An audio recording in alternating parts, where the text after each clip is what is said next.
Hi friends, welcome back to my channel Manga Venkat class అండి.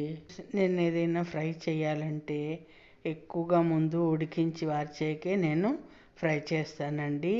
ఎందుకంటే ఎక్కువ నూనె పట్టదు.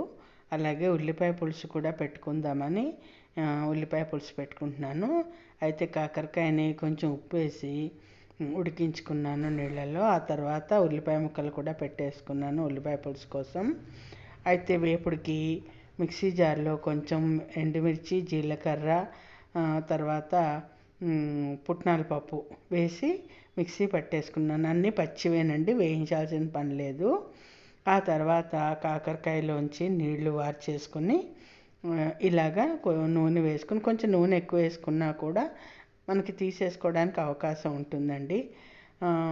చూసారు కదా, నేను తీసేసాను, ఎక్సెస్ నూనెని తీసేసి కొంచెం మాకు మెత్తగానే ఉండాలి కూర, అందుకోసం అని చెప్పి మెత్తగానే ఉండగానే తీసేసాను. లేదంటే డీప్ ఫ్రై చేసుకోవచ్చు.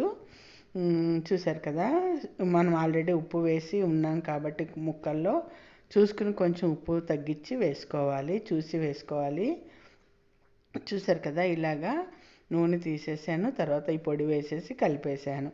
ఆ తర్వాత ఉల్లిపాయ పులుసు పెట్టానండి. ఉల్లిపాయ పులుసుకి ఉల్లిపాయ ముక్కలు ఉడికించేసుకున్నాను, చింతపండు రసం వేసేసుకున్నాను, ఉప్పు, నాకు పంచదార అలవాటు కాబట్టి ఒక 2 చెంచాల పంచదార, అలాగే కొద్దిగా నీళ్ళల్లో శనగపిండి కలిపి చిక్కదనం కోసమని శనగపిండి కూడా వేసేసి కలిపేసేసి పోసేసాను అనమాట. పోసేసి ఆ తర్వాత పైనుంచి ఎండుమిర్చి, జీలకర్ర, ఇంగువ, ఆవాలు వేసేసి పోపు పెట్టేసేసి పైనుంచి ఒక గుప్పెడు కొత్తిమీర కూడా వేసేసుకున్నానండి. మనము ఉల్లిపాయ పులుసులో కూడా కొత్తిమీర వేసుకుంటేనే టేస్ట్ బాగుంటుందండి. చాలా చాలా బాగుంటుంది. తప్పకుండా ట్రై చేయండి. అలాగే దీనికి కాంబినేషన్, ఈ రెండింటికి కాంబినేషను ముద్దపప్పు వండాను. చాలా బాగుంటుందండి ఈ కాంబినేషను. ముద్దపప్పు,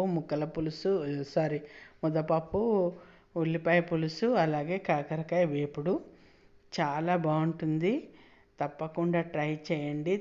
ఇలా చేయకపోతే కనుక కాకరకాయని మీరు ఒకసారి అలా ట్రై చేయండి, చాలా బాగుంటుంది. తప్పకుండా ట్రై చేయండి. చూసారు కదా, ముద్దపప్పు, కాకరకాయ వేపుడు, ఉల్లిపాయ పులుసు రెడీ అయిపోయింది. Super combination. ఈ వీడియో నచ్చితే కనుక లైక్ చేయండి, షేర్ చేయండి, సబ్స్క్రైబ్ చేయండి. ఓకేనా ఫ్రెండ్స్? Thank you.